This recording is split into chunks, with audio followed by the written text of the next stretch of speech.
kan perempuan sudah lebih tinggi gitu. Sebenarnya enggak apa ya, laki-laki tidak akan pernah tahu gitu. Pembelaan. Bentar dulu. Tanggung. Jadi karena subjektivitas itu maksudnya begini. Selama ini yang apa ya, kacamata yang kita gunakan itu hanya dari barometer laki-laki. Makanya kita tidak memberikan sumbangsi bagaimana pendapat perempuan, pengetahuan perempuan dan pengalaman perempuan gitu. Makanya laki-laki gampang saja bilang punya anak banyak gitu, padahal dia tidak pernah mengalami bagaimana rasanya melahirkan gitu. Jadi perlu ada keterlibatan pengetahuan dan pengalaman perempuan di situ. Yang menurut Irigara itu perlu. Jadi bukan untuk mencapai kesetaraan harus sama, enggak, tapi bagaimana dua-duanya sama-sama punya subjektivitasnya masing-masing gitu. Seperti itu. Silakan Banu. Bismillahirrahmanirrahim. Assalamualaikum warahmatullahi wabarakatuh. Saya merasa terhormat sekali di sini bisa duduk satu majelis dengan Gus Aril. Iya, Gus Aril ya, Gus Ipul, Gus Aril.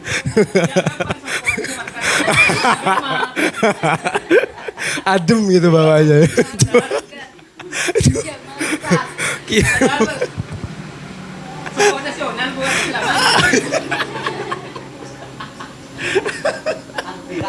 Aduh ya Allah. Mungkin karena saya agak terlambat, mungkin kalau pertanyaannya agak nyerempet-nyerempet sama yang sudah pernah dijelaskan, mungkin bisa diulang. Karena sekarang yang kita bahas itu tentang maskulinitas bahasa. Saya takut terjebak dengan judul ini. Soalnya ini maskulinitas bahasa atau bahasa yang maskulin. Kan beda kan ya?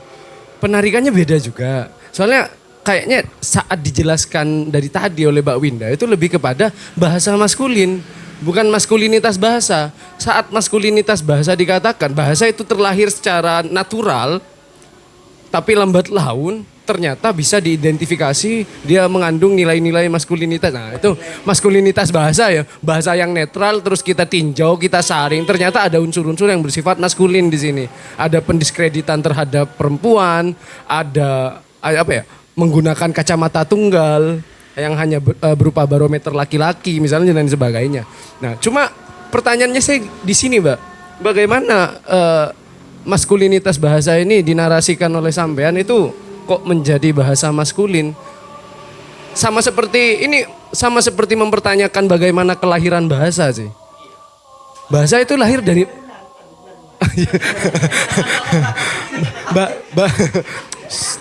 jangan ke distract, Mbak, jawab tar lagi. ini sama kayak membahas kelahiran bahasa itu dari mana sih, Mbak? Kalau membahas kelahiran manusia dari perempuan dan laki-laki. Iya kan? Perempuan tok masih bisa dengan adanya Siti Maryam. Tapi kalau laki-laki tok mustahil bisa, harus Tuhan langsung yang buat, namanya menciptakan. Kalau melalui rahim perempuan namanya melahirkan. Nah, jadi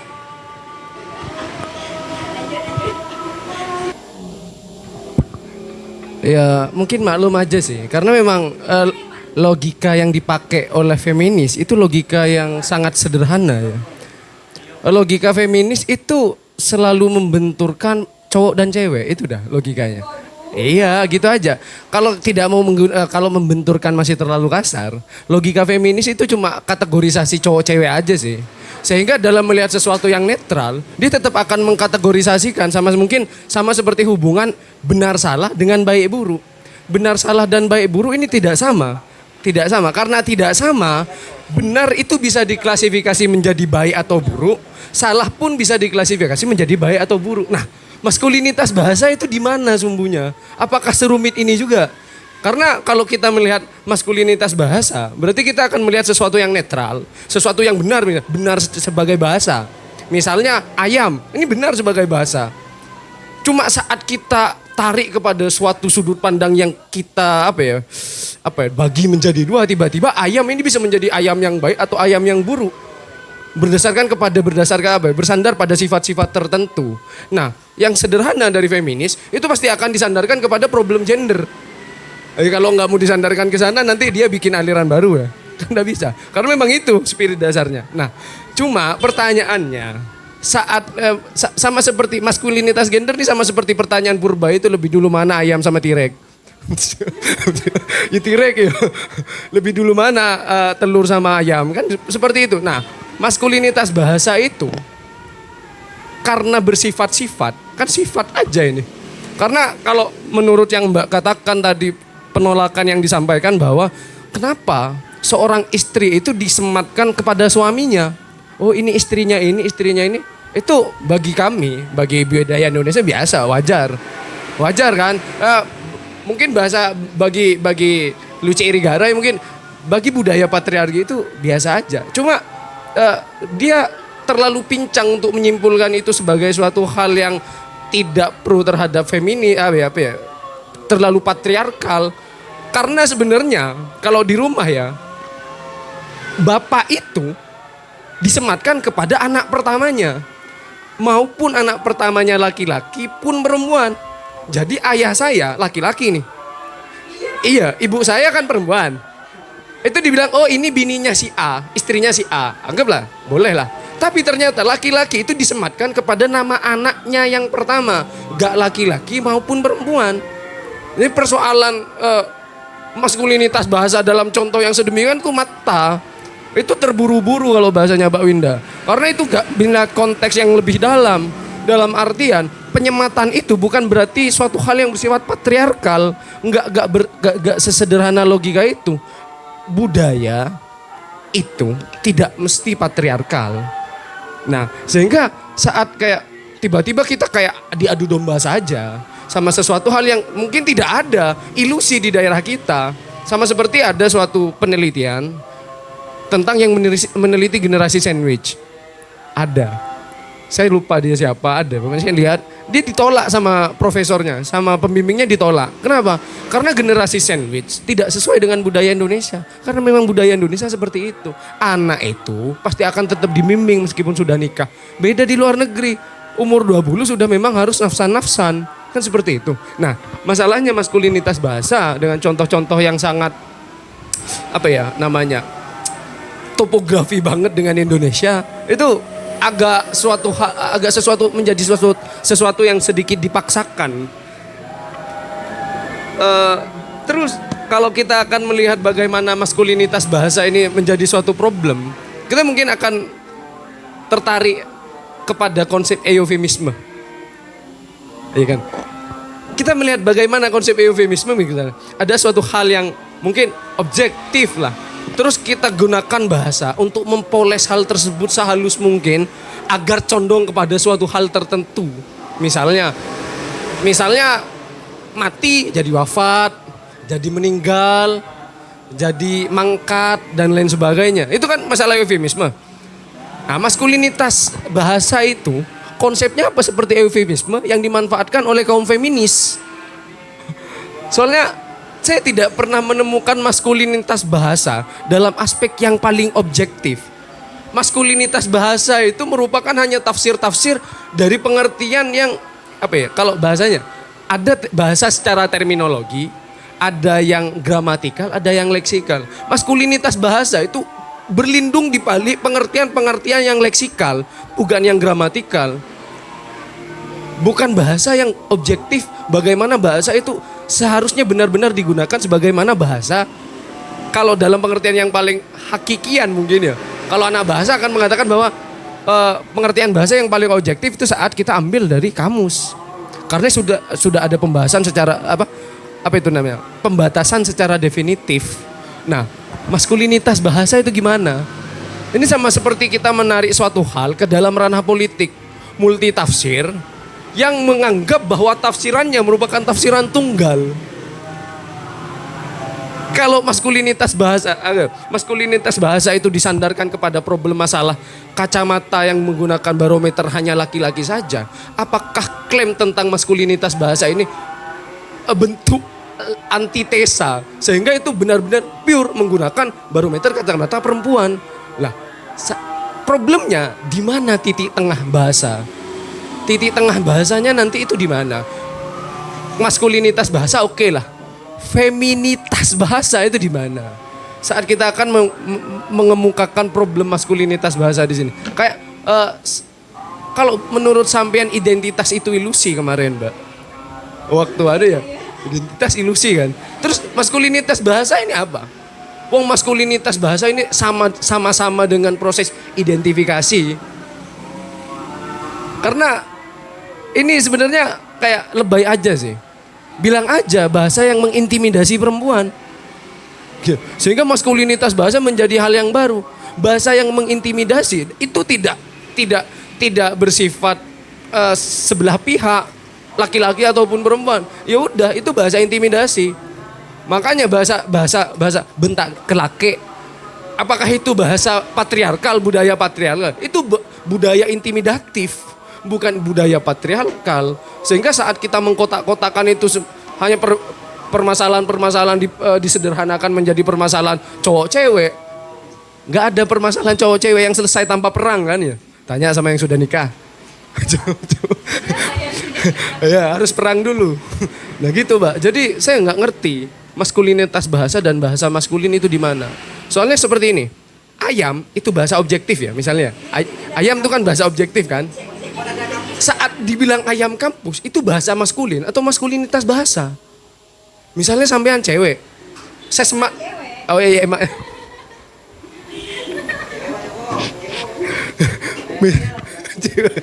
Saya kan laki-laki.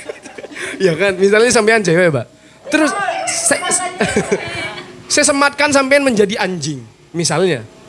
Karena beberapa kesalahan atau suatu hal yang tidak saya senangi dari sampean, saya mengatakan sampean anjing.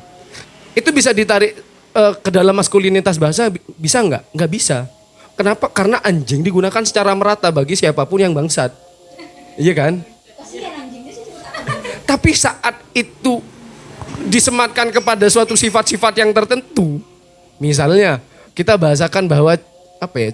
Saya nggak tahu biasanya cewek itu kalau lemah dipanggil apa. Kalau cewek lemah itu dipanggil apa? Biasanya saya nggak tahu. Intinya bahasa bagaimana batas garis pembeda antara maskulinitas bahasa dan bahasa maskulin. Karena gini, kalau bahasa maskulin ya hai, lah kenalan nggak? Itu bahasa maskulin. Bahasa maskulin. Karena itu sifatnya intimidatif sebenarnya. Catcalling itu yang bermasalah bukan karena goda-godanya, karena bahasa itu intimidatif terhadap perempuan. Pertanyaannya, saat perempuan yang menggoda laki-laki, apakah intimidatif? Enggak, karena laki-laki makin seneng. Enggak bisa, Mbak. Saat ada seorang laki-laki, saat seorang laki-laki digoda seorang perempuan, pas dia merasa terintimidasi, ini keanehan. Karena dalam budaya laki-laki, tidak ada laki-laki yang terintimidasi oleh godaan. Karena memang dia sangat senang dengan digoda. Berbeda dengan perempuan. Perempuan suka digoda, tapi orang-orang tertentu, misalnya saya goda Mbak Winda, nggak mempan. Tapi kalau profesor yang goda, jadi gitu. Maskulinitas bahasa dan bahasa maskulin itu gimana, Mbak? Karena saya nggak bisa menerima itu sebagai maskulinitas bahasa dan bahasa maskulin. Itu hanya penempatannya aja beda. Maskulinitas pakai nitas itu karena mau ditaruh di depan nih. Sebenarnya bahasa maskulin cuma untuk dijadikan judul gak keren. Nggak bisa. Karena struktur logika itu ya enggak. Itu soalnya sebelum saya bertanya seperti itu, logika saya menjawab seperti itu. Tapi saya nggak puas gitu. Jadi saya ingin bertanya seperti itu, Mbak. Misalnya tahi lalat. Tahi lalat ini tidak mengintimidasi semua perempuan. Iya kan? Sehingga saat saya mengatakan tahi lalat tidak bisa dikatakan maskulinitas bahasa. Misalnya seperti itu, Mbak. Jadi saat tanggung jawab yang harus diambil saat memformalisasikan maskulinitas bahasa, harus ada bahasa tertentu yang saat digunakan berlaku secara umum yang mengintimidasi perempuan. Seperti bagaimana kata konsep lelake dalam bentak lelake. Itu intimidasi. Itu intimidasi. Makanya kalau saya pernah ikut beberapa kajian-kajian yang disampaikan oleh praktisi feminis ya. Dia survei laki-laki dan rata-rata laki-laki itu kena mental kalau sudah disematkan kata-kata tak lelaki. terintimidasi. Nah, bahasa yang dapat mengintimidasi perempuan apa? Silahkan. Oke, tadi bicara tentang maskulinitas bahasa, terus topografi bahasa, eufemisme dan titik tengah bahasa. Justru dalam Luz Irigara ini dia masih maskulinitas bahasa dulu. Jadi Kino, saya jawab maskulinitas bahasa. Oh, itu punya Katolik. Iya, saya juga ngasih tahu aja.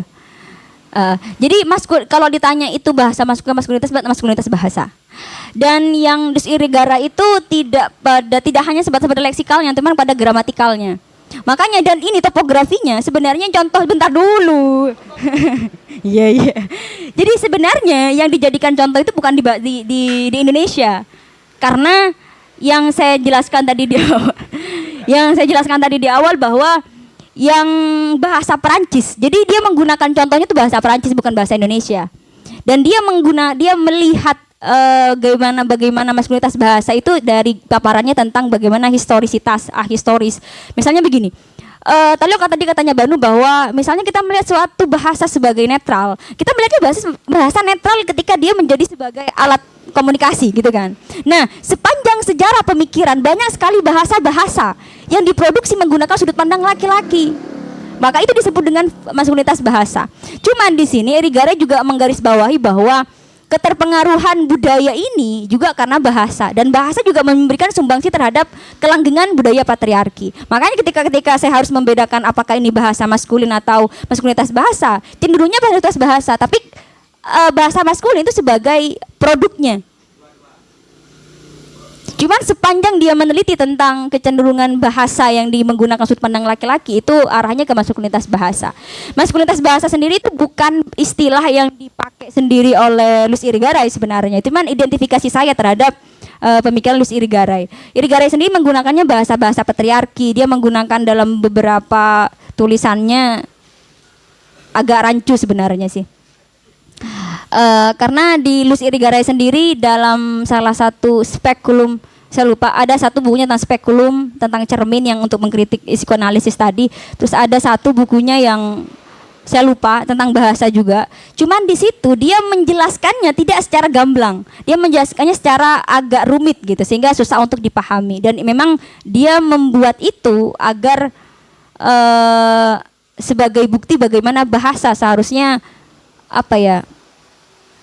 tertuju kepada audien tertentu gitu. Tulisannya tertuju pada audien tertentu. Terus topografinya Banu gini ngagi. Topografinya itu memang Perancis pada waktu itu. Jadi mungkin kalau kita bicara struktur bahasa tentu beda. Struktur bahasa Perancis dan bahasa Indonesia gitu. Sedangkan di bahasa Perancis sendiri dia melakukan penelitian laki-laki dan perempuan secara gramatikal. Secara gramatikal. Jadi begini, dia mengumpulkan beberapa laki-laki dan perempuan. Keduanya dipaksa untuk berbicara tentang beberapa hal. Nah, secara gramatikal ada perbedaan yang misalnya gini, ada di sini il, elle dan ellese. Saya nggak tahu ini pengucapannya seperti apa ya, saya agak bingung juga.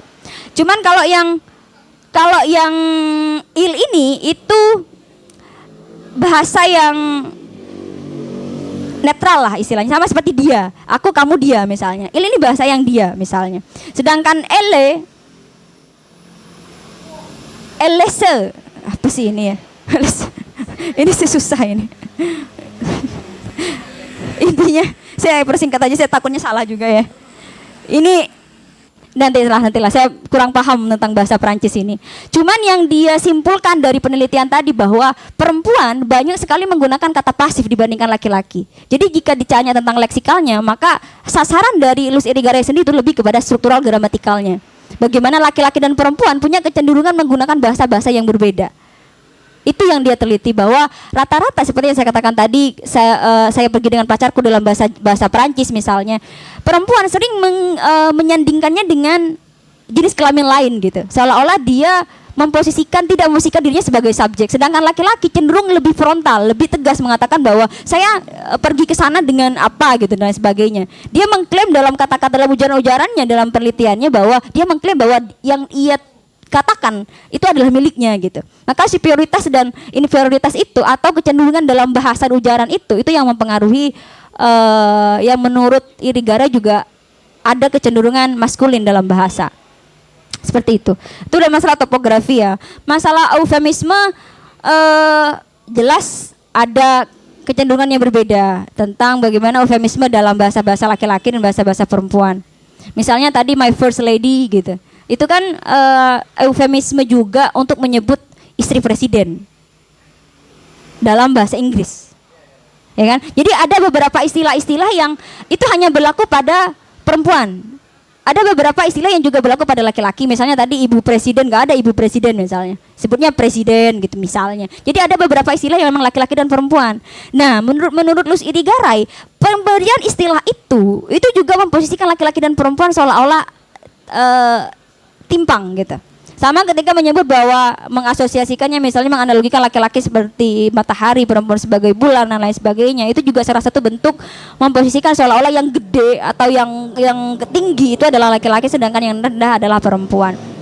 Yang dituju tentang logika tadi sebenarnya banyak sekali kalau karena Luz Irigaray ini salah satu feminis postmodernis.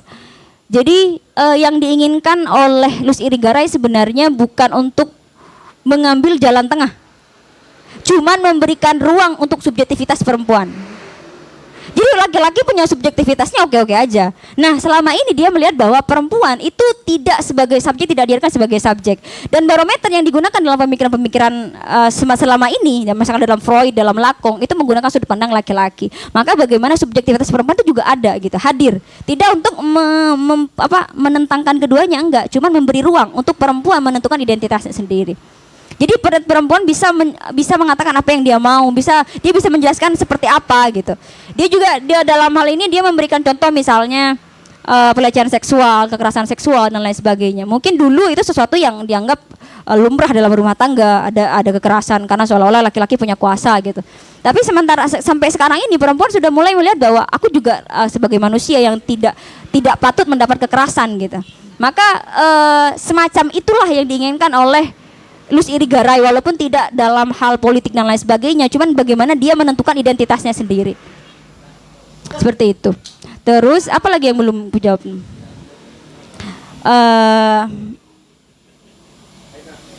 Jadi yang diinginkan selain mimesis tadi ada solusi yang pertama tadi mimesis ya.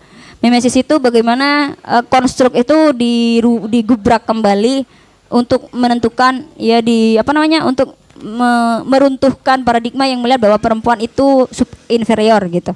Terus yang kedua bagaimana perempuan juga mendefinisikan identitasnya. Luz Irigaray itu tidak memberikan solusi identitas semacam apa yang seharusnya diberikan, karena menurut dia ketika dia menentukan identitas perempuan itu dia menghegemoni itu, jadi dia memberikan silakan perempuan untuk menentukan identitasnya sendiri.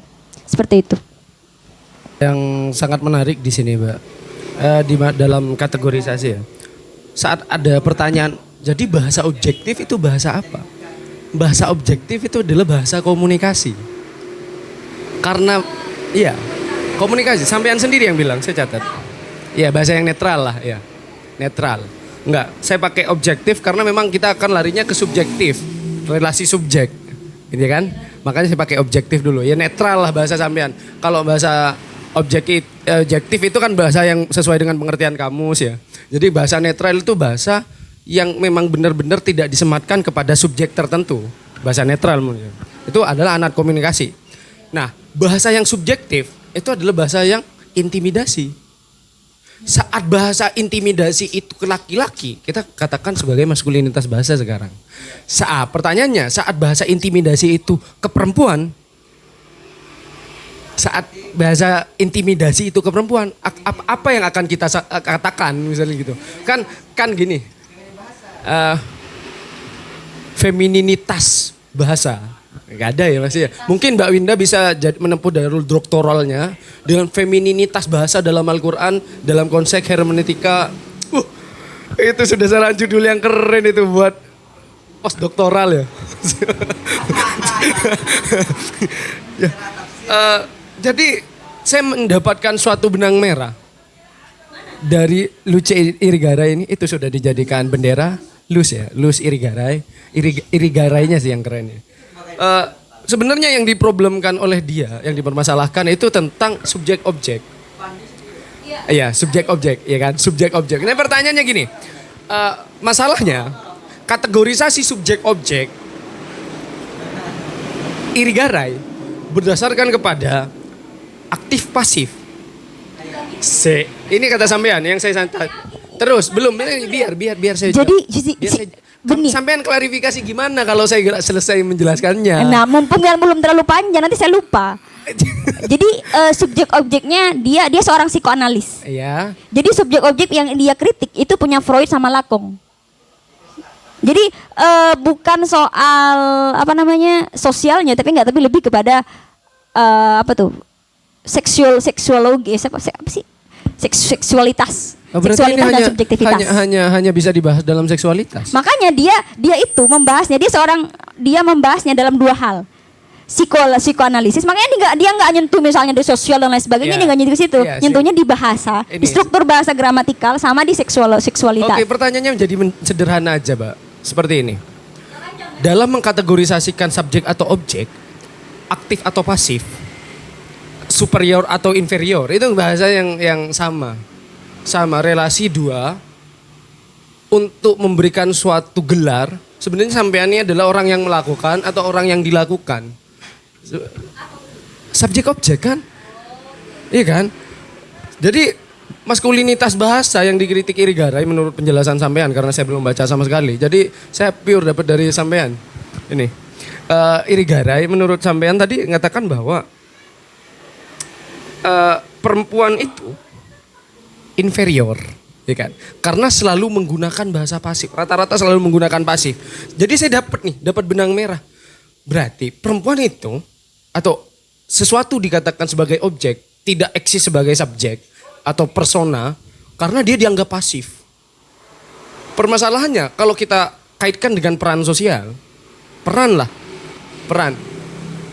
Ada apakah orang yang pasif misalnya itu tidak subjek? Tidak eksis sebagai subjek. Kan pertanyaan mendasarnya seperti ini. Saya pasif nih. Misalnya teman-teman yang datang di diskusi simposium sekarang. Kita melihat ada teman-teman yang aktif, ada teman-teman yang pasif. Pertanyaannya, apakah orang yang pasif itu adalah objek diskusi kita? Enggak sesederhana itu. Enggak, jadi kayak saat ada penarikan logika perempuan itu menjadi objek karena perempuan pasif. Menggunakan bahasa yang selalu pasif. Perempuan memposisikan dirinya sebagai objek karena mereka menarik diri dari suatu hal yang bersifat aktif. Mereka pasif. Kata siapa? Teman-teman yang datang ke simposium semuanya. Gak semuanya ingin berbicara seperti ini. Ada sebagian yang memang hanya ingin mendengarkan. Ada sebagian yang memang karena ternyata daripada berbicara lebih banyak mendapatkan orang yang mendengarkan. Ya wes saya mendengarkan aja. Saya memposisikan diri sebagai pasif. Sama seperti kalau kita tarik ke dalam ranah hal seksual. Ternyata daripada orang yang aktif, lebih nikmat orang yang pasif. Karena orang aktif masih mengeluarkan banyak tenaga untuk merasakan kenikmatan itu. Sedangkan orang yang pasif, sampai tinggal duduk tenang. Ya mendapatkan kenikmatan yang maksimal. Oh iya.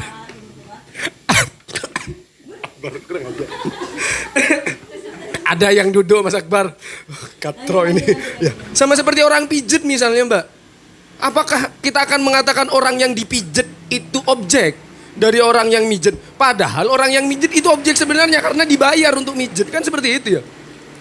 Jadi kayak saat kita menjadi apa ya? Saat kita mungkin terlalu berkemelut dalam logika Aristotelian ya atau logika Platonis yang sedemikian apa ya?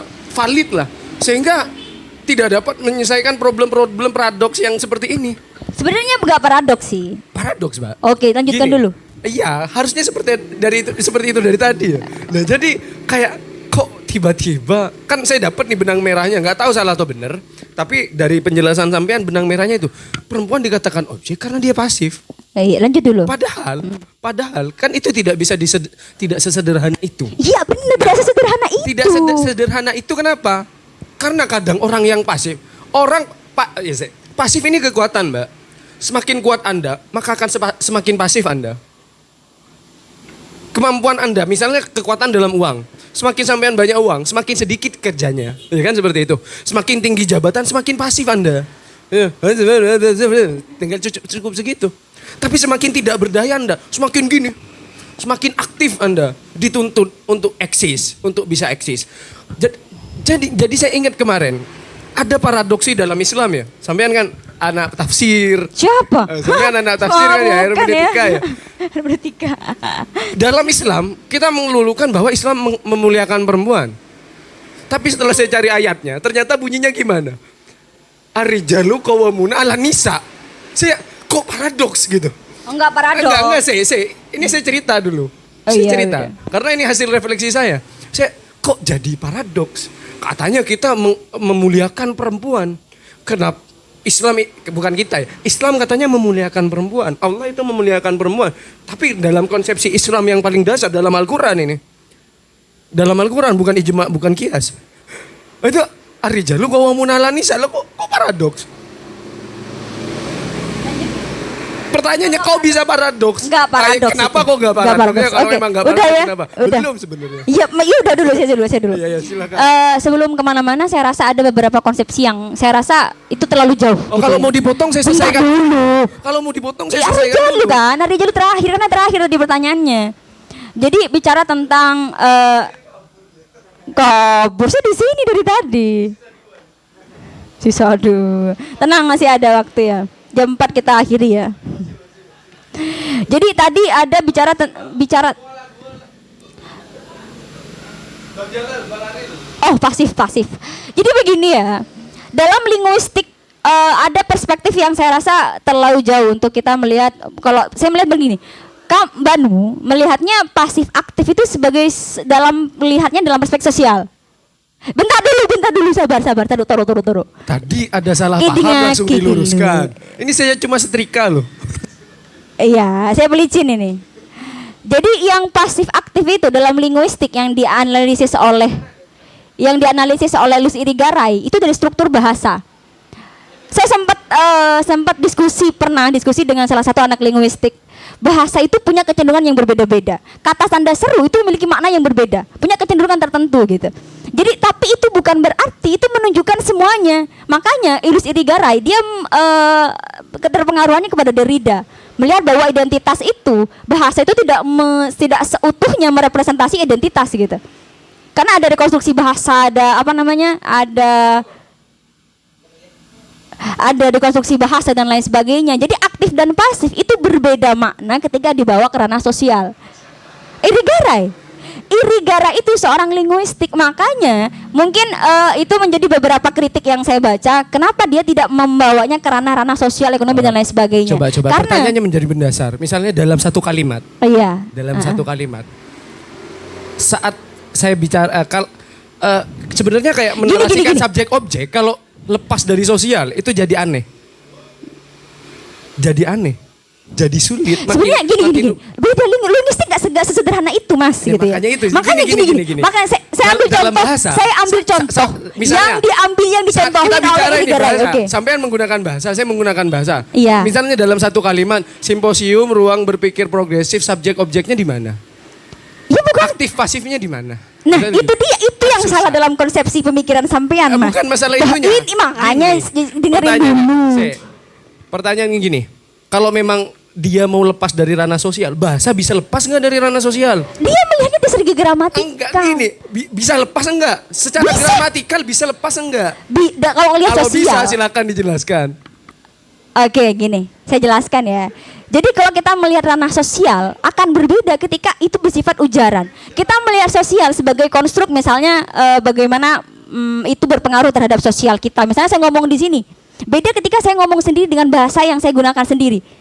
Misalnya begini, ketika dia menyebut bahwa saya pergi kemana atau saya dengan siapa gitu misalnya. Menurut Irigaray, struktur bahasa yang digunakan itu menunjukkan dirinya, itu menunjukkan kecenderungan dirinya. Tanda seru, tanda tanya dalam linguistik itu berpengaruh terhadap dirinya, bukan tentang sosialnya gitu. Makanya dia melihat bahwa ketika penelitian itu diteliti oleh beberapa orang, tidak hanya satu orang, misalnya laki-laki dan perempuan dia kumpulkan, ada kecenderungan yang sama di situ. Ketika misalnya laki-laki cenderung menggunakan kata benda. Misalnya dia menggunakan kata kerja yang aktif, sedangkan perempuan menggunakan kata kerja yang pasif gitu misalnya. Nah itu memiliki kecenderungan yang berbeda. Berbeda kalau kita melihatnya di perspektif sosial, akan jelas sangat berbeda. Kenapa? Karena secara linguistik membahas tentang struktur bahasanya, gramatikalnya gitu. Makanya kalau misalnya kita bicara aktif pasif dalam sosial dan lain sebagainya, nggak begitu. Kalau misalnya Irigaray bilang begitu, maka runtuh semua pemikirannya. Kalau misalnya Kok paham? Oh jadi sampai ini menunggu tidak runtuh. Jadi seperti bukan seperti begitu. ini, Mbak. Maksudnya begini, Mas. Gini, bentar. Jadi begini. Irigaray menyebut bahwa budaya, sosial bahasa itu dipengaruhi oleh budaya. Budaya mempengaruhi bahasa. Nah, yang kata-kata misalnya tadi ketika kata I love to you misalnya, mungkin kita melihatnya sebagai tuh kepada hal-hal yang biasa aja. Menurut Irigaray itu adalah intersubjektivitas. Bentuk penghargaan. Aku pergi bukan pergi kemana, nggak pakai kepada. Tuh apa gitu dalam bahasa Inggris misalnya.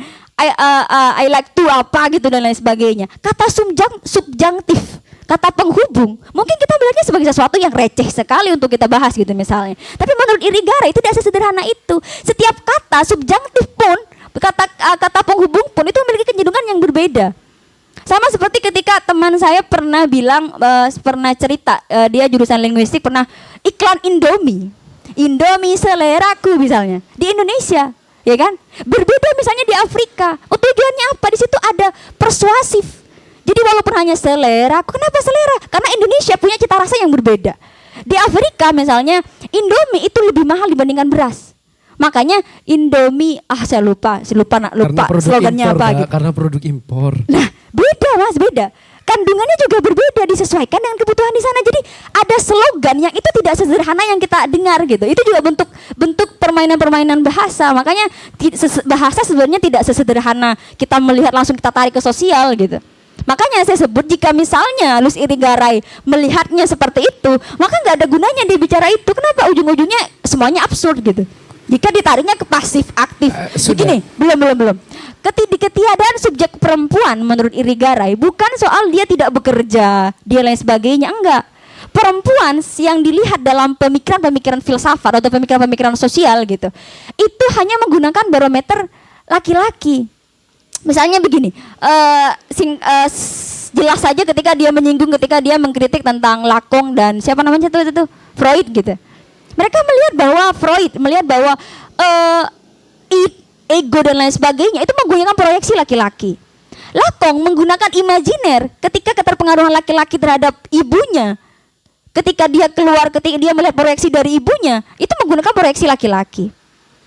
Freud pun dia mengkritik Freud karena menyebut bahwa seolah-olah perempuan itu adalah versi lain dari laki-laki karena dia tidak punya penis gitu. Jadi itu yang dia kritik. Kenapa? Karena ketiadaan itu sebenarnya bukan masalah, tapi karena memang keduanya memang berbeda. Dia juga mengkritik, Luis Irigaray juga mengkritik seolah-olah selama ini kesetaraan itu ambigu, nggak jelas. Kenapa kita menuntut kesetaraan padahal dua-duanya berbeda gitu? Kenapa perempuan tidak punya penis dianggap cacat gitu? Jadi kritik-kritik terhadap ketiadaan subjek perempuan, bukan perempuan tidak ngapa-ngapain, enggak, bukan perempuan pasif secara misalnya kita apakah karena di sini simposium tidak ada yang bicara disebut sebagai objek, enggak sesederhana itu gitu. Mbak, apa ini? Sudah. Bentar, Aroja lu mau dijawab? Gini. Ya. Saat Freud mengatakan perempuan itu adalah versi lain dari laki-laki, apa yang salah? Misalnya gitu. Itu secara logika nggak salah, secara bahasa nggak salah. Belum selesai. Iya. Karena itu akan berlaku sebaliknya. Nah itu dia. Laki-laki itu juga versi lain dari perempuan. Nah, iya. Kan apa yang masalah? Enggak, itu karena memang hanya untuk batu loncatan saja. Gini aja, Mbak. Ini bukan karena seperti itu. Sama seperti ini. Yang dibahas Irigaray ini ya. Dia itu melihat feminisme, mengkaji fokus dalam segi bahasanya kan. Iya, fokus dalam itu kan. Dia bahasa psikoanalisis sih, dua-duanya. Saat dua-duanya, berarti dia gak mungkin murni bahasa.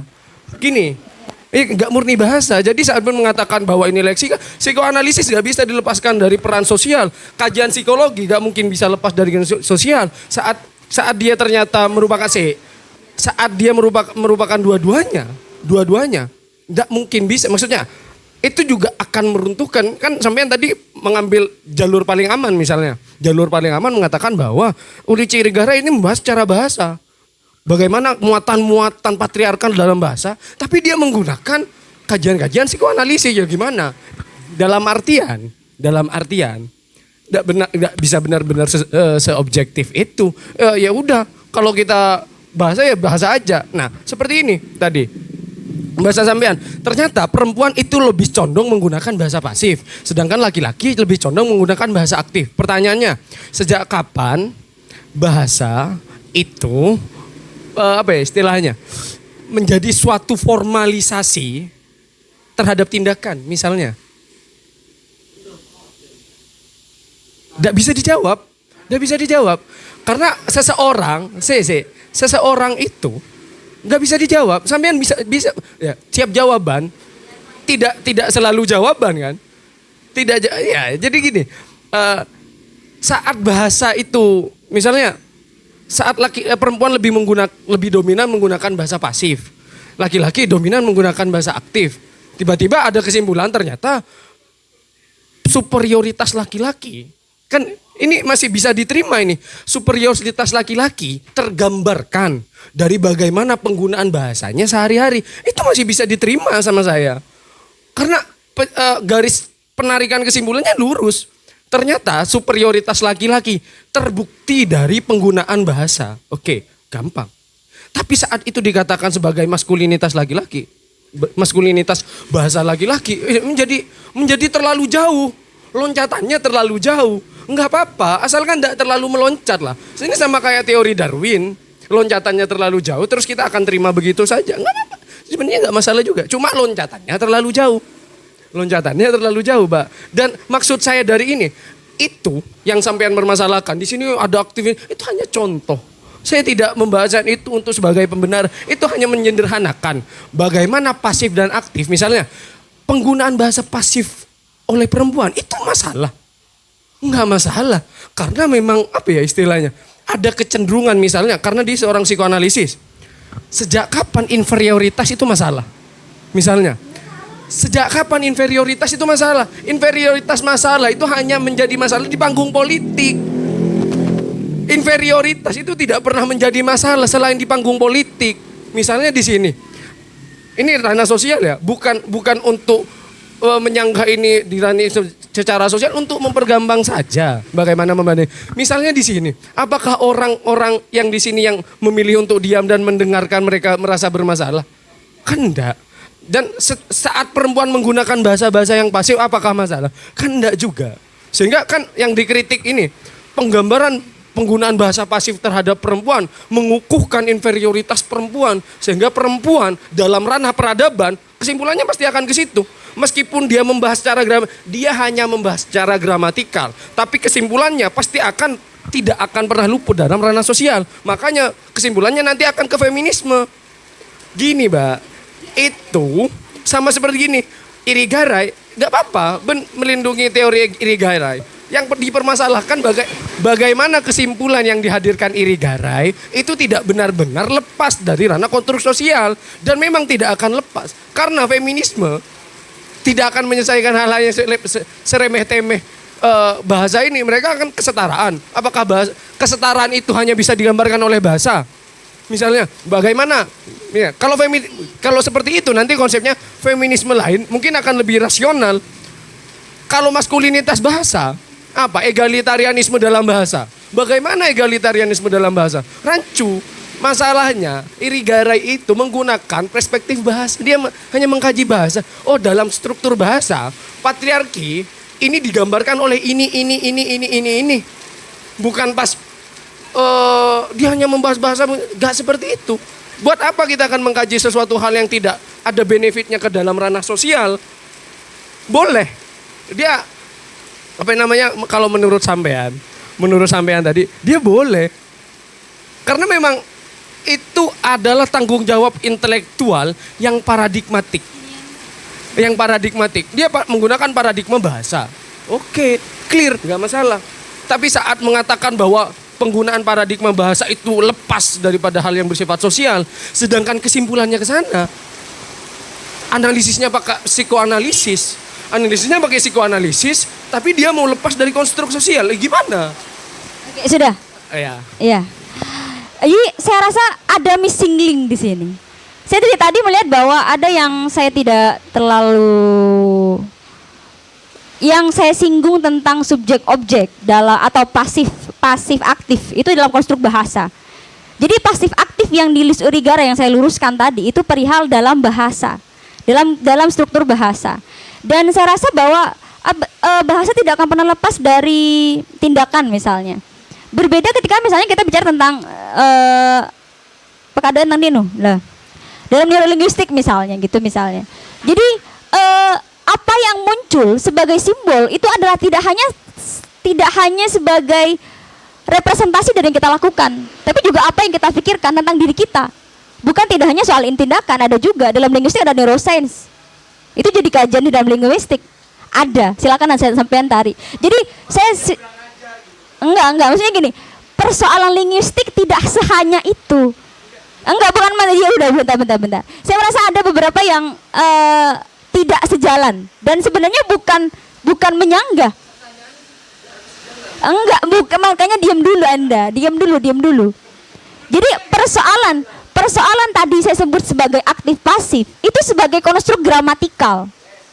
Jika disebut bahwa ini berarti dia seolah-olah utopis dong, kayak feminisme kan juga feminisme juga masuk dalam kajian sosial. Tapi kesimpulannya bukan ini. Gini, inferioritas perempuan karena apa? Sampean yang saya nyatet loh. Inferioritas tuh gini ya Mas ya. Saya singgung di awal tadi ada beberapa hal. Yang pertama dalam konstruk bahasa dari segi gramatikal, ia meneliti bagaimana ujaran-ujaran dari orang laki-laki dan perempuan. Ternyata ujaran-ujaran yang disampaikan laki-laki cenderung menggunakan bahasa aktif, struktur gramatikal yang aktif, sedangkan perempuan menggunakan gramatikal yang itu bukan kesimpulan itu. IC itu bukan kesimpulan, itu pembahasan. Nah, saya tanya, kesimpulannya apa? Maksudnya setelah sampean menganalisis ternyata laki-laki menggunakan bahasa aktif, perempuan menggunakan bahasa pasif. Terus kesimpulannya apa? Kesimpulannya menurut Irigaray adalah perbedaan. Itu tidak, perbedaan gender hampir tidak ada. Kenapa? Karena selama ini perempuan dilihat itu hanya, atau pembahasan sementara ini hanya melihat tentang seksualitas dan subjektivitas. Makanya seksualitasnya itu dari psikoanalisis yang dia ambil, sedangkan subjektivitasnya itu bagaimana budaya itu berpengaruh terhadap bahasa. Makanya saya sebut tadi aktif pasif, bukan soal saya tidak menarik jauh itu ke dalam aspek seolah-olah saya meniadakan sosial, enggak. Tapi struktur aktif pasif itu dalam gramatikal bahasa. Dia tetap ilmu budaya, dia juga menyinggung tentang politik dan lain sebagainya, tapi tidak sebagai feminis.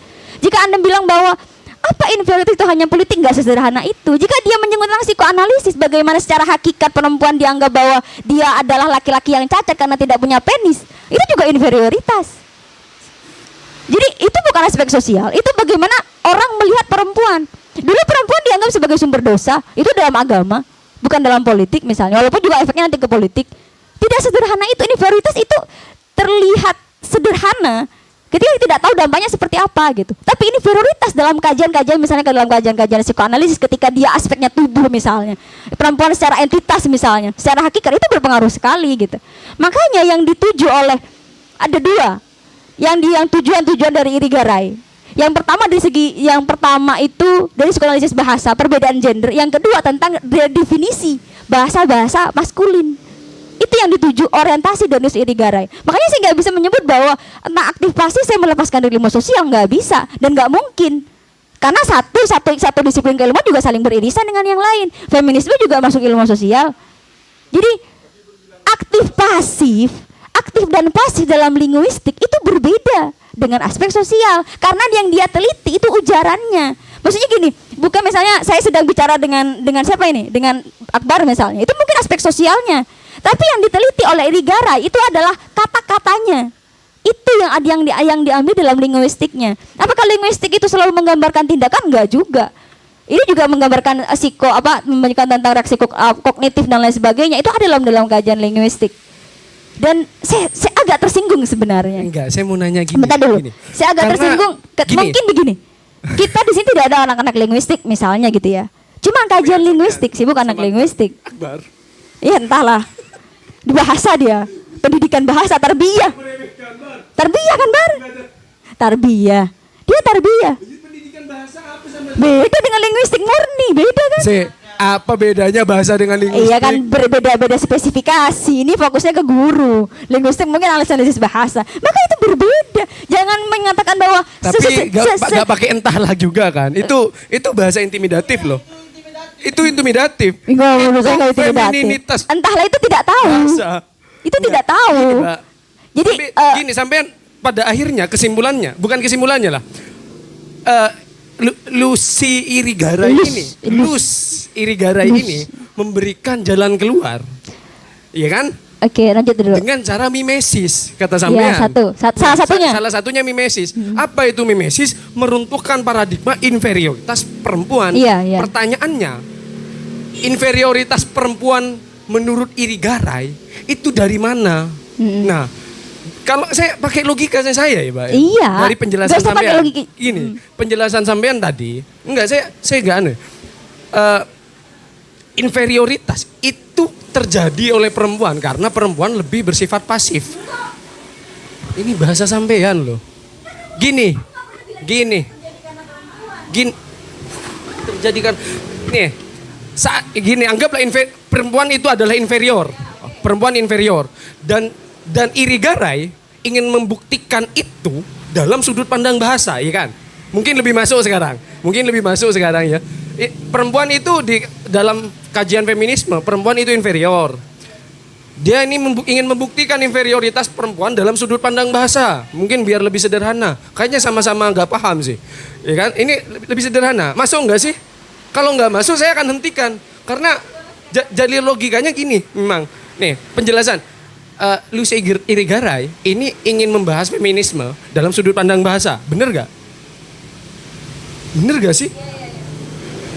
Makanya dia ingin membuktikan inferioritas perempuan dari bagaimana penggunaan bahasa. Sehingga waktu dia meneliti, akhirnya ada dua bukan kesimpulan, suatu hal yang ditemukan. Ternyata laki-laki lebih banyak menggunakan bahasa aktif, perempuan lebih banyak menggunakan bahasa pasif. Itu bukan siapa bilang kesimpulan. Ini ditemukan, temuan penelitian. Pertanyaannya, kesimpulannya apa dari itu? Kesimpulannya itu terlalu jauh sampean loncat. Logika sederhananya pertanyaan yang kita bahas, penggunaan bahasa secara aktif. Nah, itu secara injektif. Enggak ke sana dulu lah. Bahasakan dengan bahasa temuan penelitiannya aja. Temuan penelitiannya laki-laki menggunakan bahasa apa? Aktif, perempuan menggunakan bahasa pasif. Dan ini berdasarkan untuk membuktikan inferioritas perempuan dalam penggunaan bahasa. Kan lebih objektif nih, lebih gampang, lebih terbatasi. Nah, kesimpulannya itu apa? Maksudnya objektif dan lain sebagainya. Nah, makanya ini saya bertanya tentang apakah seperti ini alur logikanya? Alur logika saya mengantarkan seperti ini. Dia ingin membuktikan inferioritas perempuan dalam ranah bahasa. Dia menemukan bahwa laki-laki itu lebih cenderung aktif dalam penggunaan bahasa dan perempuan lebih pasif dalam penggunaan bahasa, sehingga inferioritas perempuan dalam konstruk bahasa itu terbukti oleh bahasa pasif perempuan itu sendiri. Itu lebih sistematis. Nah, pertanyaannya saya, apakah benar demikian? Kalau tidak benar demikian, bagaimana? Gitu kan? Bagaimana dengan bahasa yang itu? Karena kalau saya tidak sampaikan keluar, sederhana ya. Kalau tidak keluar, gunakan bahasa yang berdasarkan kepada bagaimana premis awal digunakan dan bagaimana temuan penelitian digunakan, sehingga kesimpulannya nggak terlalu loncat jauh. Ini keterbatasan pemahaman saya. Kesimpulannya langsung kepada seksualitas. Ya enggak loh. Yang dipermasalahkan ini secara bahasa, dia menemukan laki-laki bahasanya aktif, perempuannya bahasanya pasif. Kesimpulannya apa? Kan gitu. Masalahnya nggak sesederhana itu, Nuh. Bukan masalah sederhana. Bukan maksudnya pemikirannya Lucy Irigaray. Yes, I see. Iya. Ya sih. Ya, sampai nggak apa-apa utarakan dengan subjektivitas sampai. Iya makanya tidak. Cuma saya requestnya itu nggak usah terlalu jauh, karena penggunaan bahasa aktif dan penggunaan bahasa pasif itu nggak ke seksualitas. Gini, oke. Jauhnya itu. Ini subjektivitas saya. Saya melihatnya Irigaray tidak sesederhana itu untuk memberikan kesimpulan gitu. Iya makanya saya menyebut begini. Ada apa? Bulan depan katanya, feminisme timur. Jadi saya melihat bahwa untuk menarik kesimpulan ke situ tidak sesederhana kinu. Jadi tidak sesederhana itu. Karena untuk menyebut bahwa pertama, saya singgung dari awal ya. Dia menyinggung bahwa pertama di psikoanalisis, inferioritas dan psikoanalisis misalnya, dia menyinggung itu. Dia menyinggung bagaimana perempuan juga inferior dalam hal budaya misalnya. Dan ada keterlibatan bahasa di situ. Tapi dia juga menyinggung bagaimana keterkaitan agama memberikan sumbangsi terhadap inferioritas. Di politik dia juga menyinggung itu gitu. Dan bahasa, saya rasa itu tidak hanya satu tunggal yang bisa dikaji, kita tarik garis lurusnya gitu. Sebentar dulu. Kayak ngaki gitu no, ban terlalu gampang menjudge loh. Iya makanya diam dulu. Iya aku yang ngomong, aku yang capek juga. Iya persiapan bahasa ngomong. Jadi kita tidak kalau kita melihat pemikirannya Susi Negara ya, tidak sederhana itu gitu ya. Nah, yang saya bahas kerucutkan tadi dua hal yang ia jadikan tujuan itu perbedaan gender dalam seksualitas dan subjektivitas. Ya kan? Subjektivitas ia kaji tentang budaya tadi. Seksualitas ia kaji tentang psikoanalisis. Nah, bahasa itu mengambil peran di situ menurut dia gramatikal yang salah satu dari sekian yang menjadi dukungan atau acuan yang sehingga menyebut bahwa ada maskulinitas bahasa itu hanya sekian persen penelitian itu. Beberapa misalnya dia menyebut bahwa selama ini pemikiran dalam hal filsafat misalnya menggunakan bahasa-bahasa yang maskulin dan lain sebagainya. Itu salah satunya. Jadi untuk mengingat bahwa apa kesimpulan dan solusinya, solusi dari Irigaray juga sebenarnya itu belum clear, belum jelas. Kenapa mimesis misalnya? Mungkin mimesis clear bahwa wacana-wacana yang ada bisa kita gubrak dengan misalnya disebut bahwa perempuan tidak logis. Oke, perempuan bisa membuktikan bahwa dia logis gitu.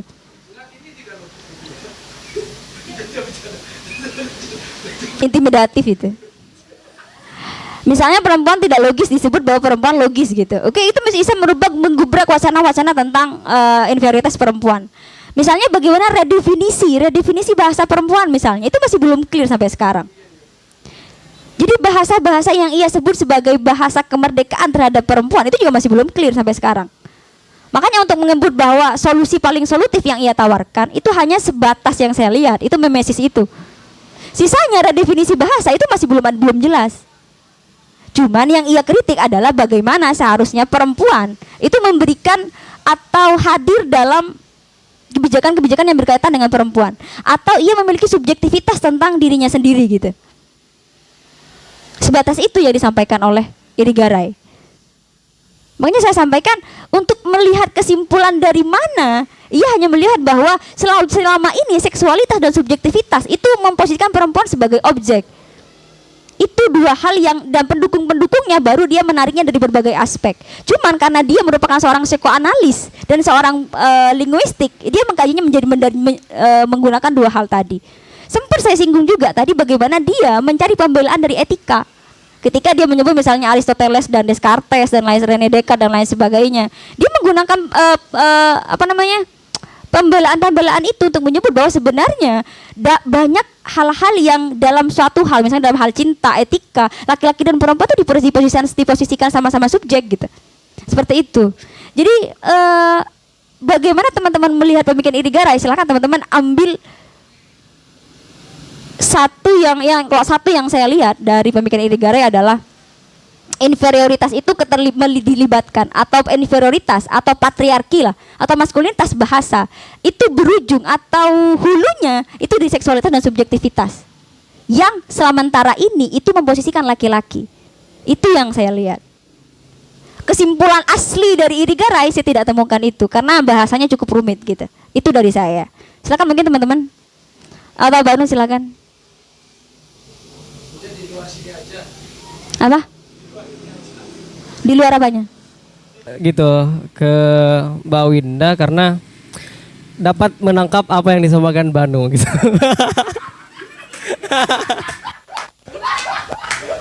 Salut karena bisa menangkap apa yang disampaikan saya. Nggak usah. Jadi apa ya, saya juga mencari kesimpulannya apa sih sebenarnya yang Saya juga bingung sebenarnya. Makanya saya ambil seksualitas dan subjektivitas itu ditarik ke situ karena Irigara juga nggak jelas sih melihatnya seperti itu. Nggak jauh sih, nggak jauh. Cuman Banunya aja nyerempet kemana-mana. Iya, jadi tapi yang jelas itu tadi bahwa bahasa perempuan itu pasif, cenderung pasif. Bahasa laki-laki cenderung aktif kan di situ kan? Enggak? Gini ya. Iya enggak. Saya mulai. Kan Gini. Iya. Gini. Belum gini. Iya, iya. Saya bukan mau menyanggah ya. Saya bukan mau menyanggah. Enggak.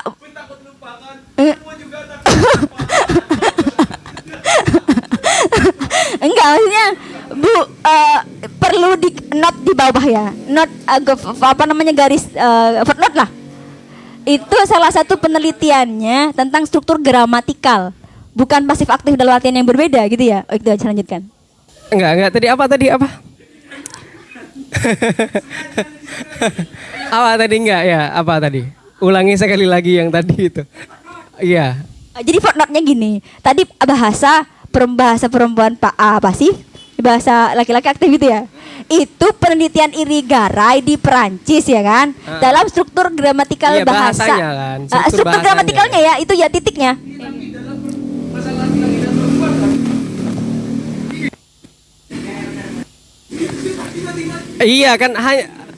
Iya kan pada akhirnya hanya itu kan. Bener nggak ada kira sih ngusutnya beli permen Banu. Kalau sampai ke sosial, ke lain-lain, itu banyak dimensi yang sebenarnya perlu dibahas secara definitif gitu dan dibatasi juga. Kayak apa ya? Kayak feminim jadi identitas perempuan umpamanya. Kayak feminim jadi identitas perempuan. Contoh juga, mamanya saya ambil di kerusuhan 98 umpamanya. Kerusuhan 98. Ada perempuan umpamanya, dia perempuan. Kan kerusuhan 98 diantaranya adalah orang Cindo itu. Orang Cindo itu diperkosa dan dilecehkan dan lain-lain. Kalau saya buat cerita cerita fiktifnya. Kalau saya buat cerita fiktifnya mungkin begini. Ada perempuan umpamanya, dia punya anak umpamanya. Anaknya itu Cindo umpamanya. Itu perempuan, umpamanya di sini adalah keadaan 98 kan, di toko pasar kerusuhan. Itu punya anak lagi pengen susu kan. Iya, susu buat anaknya gitu kan. Terus dia keluar rumah karena dia tidak punya dia tidak punya susu, akhirnya dia keluar rumah terus menerobos keramaian. Akhirnya dia ditangkap karena menerobos keramaian. Oh iya, dia keturunan Cina gitu. Tapi dia keluar atas terpaksa untuk membelikan susu anaknya kan gitu kan. Akhirnya diketahui oleh masyarakat yang rusuh itu, oh ada perempuan Cindo gitu. Ayo kita ajar gitu. Ayo kita habisi atau apalah kan gitu kan. Di kerusuhan itu kan tidak mikir kan, ngorok kan. Nah pertanyaannya, dia tersiksa karena dia perempuan atau karena dia miskin? Jadi iya kan? Jadi dia tersiksa dia karena perempuan atau karena dia miskin? Kalau dia kaya, mungkin dia ada susu di kulkas pribadinya atau susunya lebih kan, banyak susu buat si anak. Kalau dia kaya mungkin nyuruh pembantunya yang laki-laki kan gitu. Jadi kalau kita benturkan ke aspek sosial untuk hanya melihat feminim yang dominannya perempuan, itu terlalu banyak kelas yang kita lewati dimensi gitu. Ini bukan hanya soal perempuan, tapi juga soal kelas, soal dia miskin atau kaya dan lain-lain. Ya kesimpulannya bagi saya tidak ada masalah sih kesimpulannya.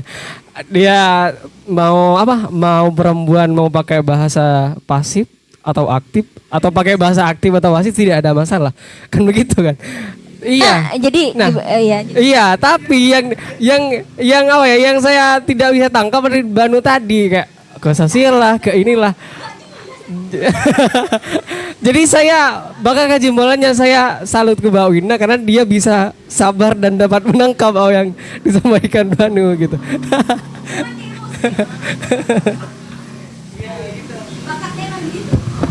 Kalau gini, problematis sebenarnya. Tapi karena waktu itu bentar dulu ente. Boh, enggak. Gini ngaki gitu. Enggak begitu juga. Karena posisinya dia saat itu maksudnya setelah diperkosa misalnya, maka penderitaannya mungkin katanya dia miskin. Cuman kesalahan itu bukan karena menjadi perempuan itu bukan penderitaan, ya kan? Yang salah karena posisinya dia korban. Kenapa dia harus merasa bersalah karena itu gitu? Dia jadi pulang beneran nggak? Sih, oh apa kak?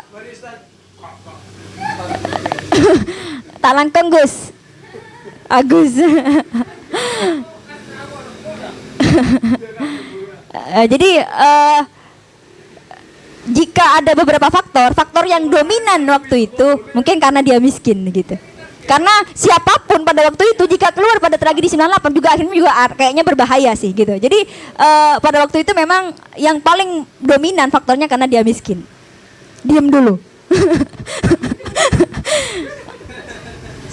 Ekspresinya intimidatif sekali.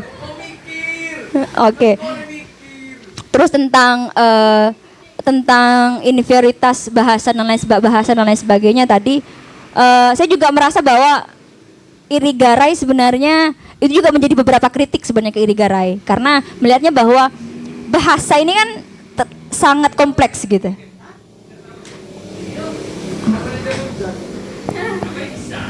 Bahasa itu sangat kompleks gitu kan. Jadi untuk menyebut bahwa bagaimana kita mendefinisikan ulang bahasa itu masih problematis. Dan juga kita melihat bahwa bahasa itu sudah menjadi, ini kritik saya juga ya, bahasa juga menjadi produk yang kita terima secara umum. Bagaimana kita mendefinisikan bahasa tidak semudah itu karena bahasa konvensional kan. Kita melihatnya bahasa sebagai misalnya saya menggunakan dia gitu. Sedangkan jika dia dianggap sesuatu yang maskulin, maka bagaimana kita mengubah sesuatu yang sifatnya konven gitu. Maka itu juga yang menjadi kritik di beberapa terhadap Luis Iri Garay karena mungkin niatnya baik ya untuk mengubah atau untuk merubah budaya melalui bahasa. Cuman lebih susah merubah bahasa dibandingkan merubah budaya. Saya rasa juga begitu. Terus apa lagi ya tadi ya? Saya lupa. Apa boleh lah? Kesimpulan. Nah, kesimpulannya ini memang kayaknya kita serahkan kepada teman-teman simposium untuk mengambil kesimpulan sendiri. Kesimpulan dari saya ya inferioritas itu hulunya itu dari seksualitas dan subjektivitas bahasa tadi. Apa? Hilir. Hilirnya belum jelas. Kenapa? Karena menurut Luis Iri Garay dia tidak mau mengidentifikasikan, diam dulu, identitas.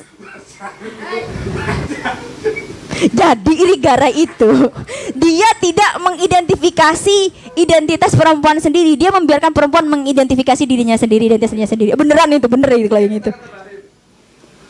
Terakhir, silakan teman-teman nanti karena memang salah satu juga yang menjadi kritik terhadap Iri Garay adalah bahasa yang dia gunakan dalam tulisannya itu saembu bener. Jadi bahasa yang dia gunakan dalam beberapa bukunya itu tidak jelas. Makanya disebut sebagai elitis gitu. Jadi teman-teman juga nanti bisa memberikan refleksi atau bisa komentar, kritik dan lain sebagainya di kolom komentar. Secara garis besar yang kata-kata tidak terakhir, hampir terakhir dari saya adalah apabila bentar dulu, lagi mikir ini kata-kata yang bagus jadi quotes. Salah satu yang saya letakkan di tesis saya di bagian depan adalah apabila manusia adalah manifestasi Tuhan pun juga dengan entitas bernama perempuan. Asik, yuk silakan.